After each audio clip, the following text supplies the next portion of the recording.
Hey, what is up, guys? Good morning. Today I have a beautiful video that I want to talk about my most worn watches in 2024. And there are three watches, and I can explain why these three are all Rolexes. So let's begin.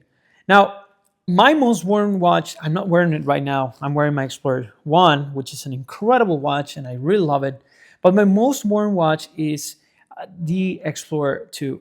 The Explorer II is beautiful, and actually I have the white dial if you don't know which one I have, and it is an amazing watch. It is a 42 millimeter watch with 22 millimeter log widths, and it's all metal. It's 157 grams. I like that the fact that it's not 160 grams. It's below 160 grams.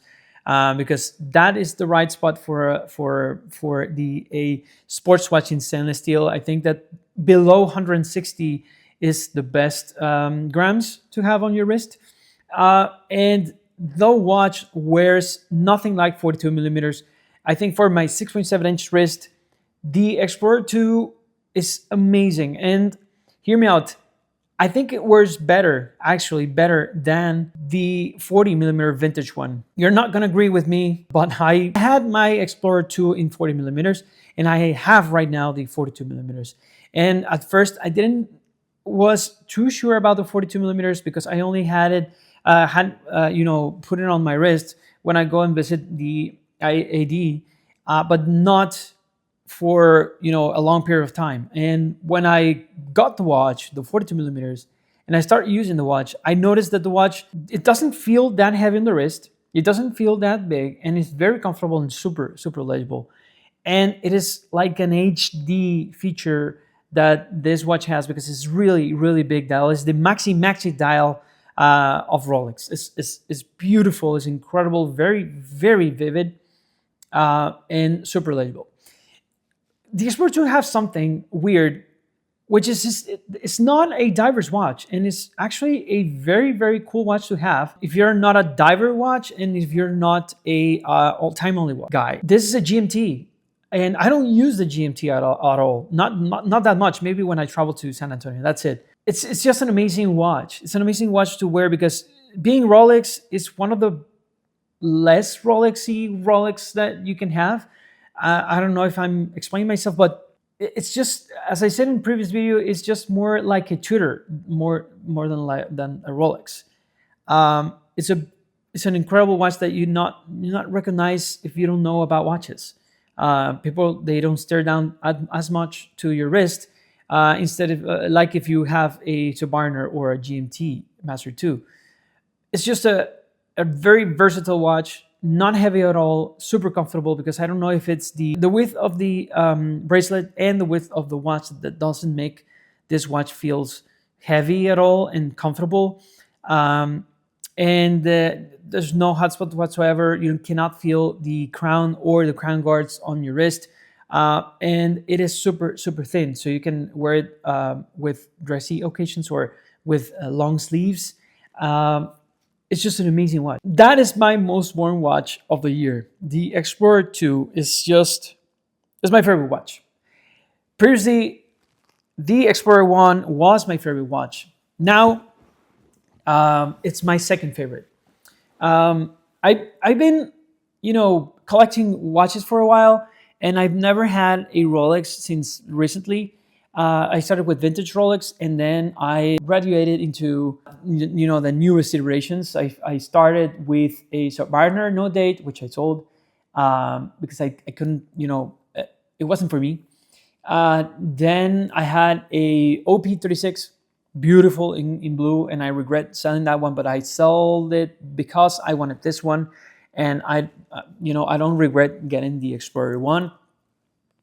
And then so on so forward, I got the other watches like the Explorer One, and then the GMT Root Beer, and then the Batman, and then the Explorer Two. The thing is that from all of those watches that I've acquired, the Explorer One is a no-brainer. It's the one that if you are an understated guy that wants understated luxury, I think that the Rolex Explorer One, because it's so small and understated, maybe the 40 millimeter too.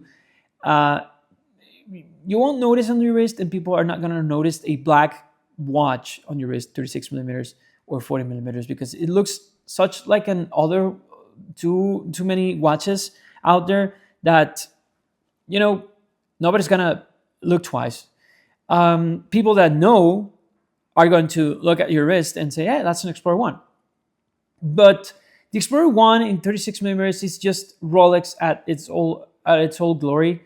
It just screams Rolex throughout, and actually pays homage to all the vintage Rolex, or the original Rolex that Rolex intend to do, like the 34 millimeters Oyster dates and Oyster perpetuals and Air-Kings. I think that they are trying to, you know, go back down that road, and it's amazing. It's an amazing watch to wear. It's small, it's 19 millimeters, and if you recall, this is a 35.7 millimeter watch. And if you recall, the 34 millimeter watches had 19 millimeters bracelets. Now this one has a 19 millimeter bracelet, and it tapers down to 14 millimeters, and it wears beautifully. I think if you have a bigger, wrist than mine, I think it's gonna look incredible, because it's an exploration watch. It's a watch that you shouldn't feel on your wrist, but it has a big dial for a 35.7 millimeter watch, in big numerals that you can see very clearly at night and day. So it's understated, it's good, it's slight, and it's beautiful, and it's an everydayer. It is, guys. Now, my third favorite watch is one that I acquired recently, and it got me by surprise, because I didn't like this watch when it got released. Now, it's one of my favorite watches from Rolex, with these two watches that I've mentioned previously. It, you know, you're not gonna agree with me, but it is an amazing watch, and I've been wearing it a lot. And it is the Air-King, the new Air-King 40 millimeters with the crown guards and the new 05 on the dial and new loomed dial. Beautiful, incredible. I think that it is the best, um, you know, upgrade for the watch. It is 40 millimeters, but it is super, comfortable. Yes, the opening for the dial is a bit bigger, uh, but it feels right because of all the numerals, and it is a pilot's watch. It is a pilot's watch. Rolex said so, so it is a pilot's watch. It was actually born for a car, a supersonic car. So the Bloodhound, as I see, uh, and it was a dial at first of that car, and it landed onto a watch, and it's very interesting. And I think that Rolex has something. They do some quirky things with their watches, and I think this is the right balance on quirky and seriousness. I love the coronet in yellow, and I love the Rolex in green and the second hand in green. I think that green in Rolex watches, they're incredible, are cool. I really like them because it's their signet color. But that tone of green is incredible. As I liked so much my OP41 or OP36 in green, I think that this is better. Um, it's just an incredible watch, and actually, I don't have anymore the OP41. For you guys that have seen my videos of the OP36 that I interchanged it for a 41 because it had a problem, the 36.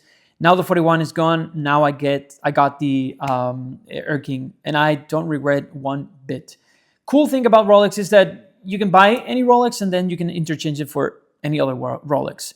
I think that they don't lose value, but I don't see them as that. I don't see them as I'm not chasing the value of the pieces, as you can see, because I have an Explorer II, which is the same in the gray market as the